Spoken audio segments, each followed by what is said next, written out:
If you're following Depp and Heard, you probably know Amber's got a friend named Eve Barlow. Some people say Eve's a journalist. Some people say an ex-partner. Whatever Eve is very negative about Johnny all the time. 6 days ago, Eve posted this. This is what happens when intelligent people see an obvious Darvo campaign. It eventually backfires. But let's not forget that for some reason, pretty much 90% of these people happen to be feminists. So, granted, they've got intelligence in certain areas, but they've also got a monumental, jumbo elephant sized bias towards, well, you probably know. Let's see what we got here. By the way, Eve is not very important here, but I gotta point out that Eve retweeted this article. It's from Verdi Day, and obviously, they write really negative about Johnny. And just when you think they can't sink any lower, they drop down just a bit more. Because here, they gotta make fun of Johnny's broken ankle. Johnny Depp gets dragged in the comments of broken ankle post. After Johnny Depp announced on social media that he'd broken his ankle, a slew of comments shortly followed poking fun at the accident-prone actor. So, if I get this right, what they're saying is he announced it himself, and on his Instagram, he got negative comments about it. Now, of course, you're going to get the occasional person negative, but if these people are so intelligent, have they ever heard of ratio? It's a real simple concept where you read the comments and you see what the majority of them say. And I would bet my life savings, yes, I said it, I'd bet my life savings, if you check the post Johnny made himself, the ratio of positivity would be probably 99.99% in favor of Johnny. Well, maybe not that exact number, but you get my drift.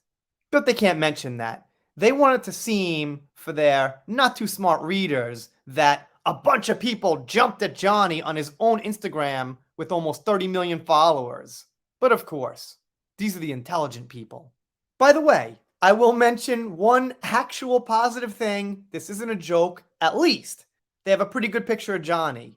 They probably messed up because they always have the worst picture they could find. They have the worst out of like 200 he took that day. But here, well, this one's pretty good. So at least there's that. And they say this isn't the first time Johnny had an accident when he was drunk or on drugs. Because that's what happened. Even if it did, I don't know. I mean, an accident's an accident. They mentioned the kitchen video and that Depp was in a violent rage.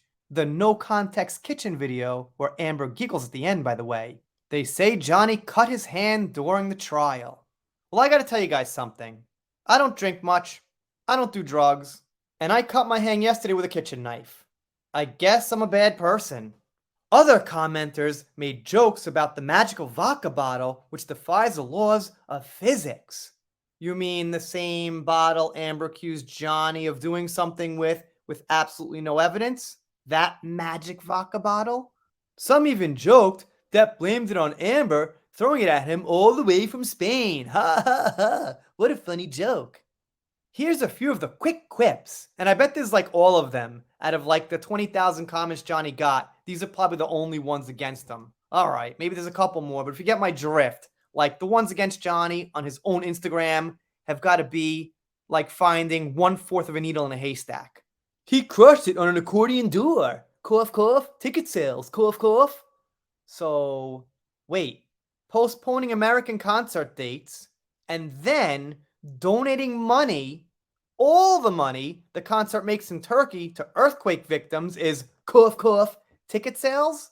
Donating all the money to a concert to earthquake victims is cough, cough. Ticket sales? Cough, cough. Another intelligent person. Was it a flying bottle that defied the laws of physics this time too? Ha ha, how funny.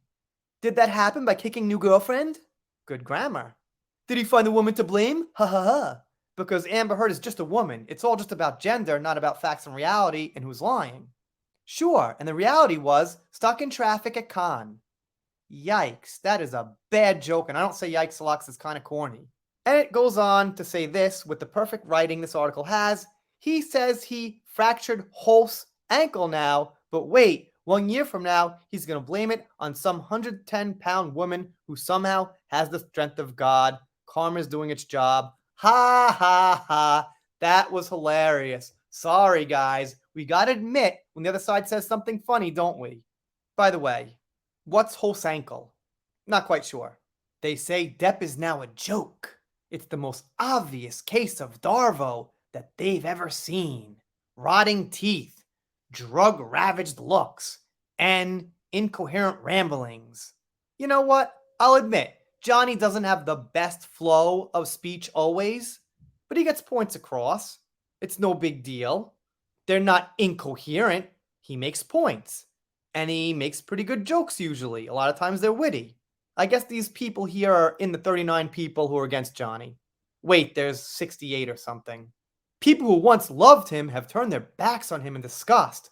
That's a baseless statement. How do you know? Who are these people?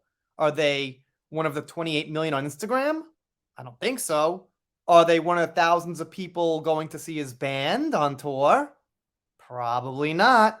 Are they people like you writing an article on toilet paper? Probably. Then the same old insults: misogynist, racist, foul mouth, blobbity, blobbity, blah, blah, blah. It's so tiring hearing that. I mean, I'm not mad. I don't take offense to it. It's tiring though.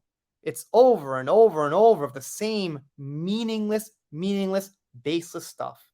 They say Johnny's got a fan base who's willing to ignore it all, and they show Johnny's fan base. And of course, they pick out the worst they could possibly find.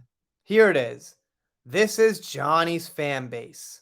They take the worst pictures they could possibly find. And by the way, these are women, and they're judging a book by the cover on women who they claim they're supporting and they believe. Well, if you're going to believe all women, this is not the most lovely looking bunch. I won't sugarcoat it, but I've got no reason to think they're liars or imbeciles or stupid. They're watching the case. And they point out these people. All right, I mean, people took it too far with the toilet and things like that. And, you know, the TURD hats. All right, it's not my style. I don't quite condone it. You got the freedom to do it. You got the freedom to say it, but it's not my style. Also, did you ever think that Amber fans might be doing this to make Johnny fans look bad? Maybe some of them. The more intelligent ones would know that would reflect bad on Johnny's fan base and do it. Just saying. I know, tinfoil hat, but it's not impossible. Then, of course, they mention that Amber Heard supporters are law professionals, professors, and researchers. And those people, you know what? Hate to say it, but a lot of time they've got a pretty strong biased and political standpoint where they honestly can't take the side of the man. I also will note some Depp supporters are pretty famous. Let's go through it. Candace Owens, Ben Shapiro, Steven Crowder, plus the actors on Johnny's side. I just don't think the professionals and professors and things feel right coming out on Johnny's side. It seems like there's a lopsidedness to it. Now, you can come out on Johnny's side if you're like an entertainer, things like that, but it seems like the people that could say more who are keeping silent are holding back. If you haven't noticed, there's kind of some control on the top with narratives these days. Anyway, that's the article. That's the retweet from you-know-who, the very infamous Eve Barlow. Let me know what you think down below. Doing pop culture, entertainment, things like that. If you're not subscribed to, consider it. If you don't, I'll be sad, but I'll get over it. See you next time.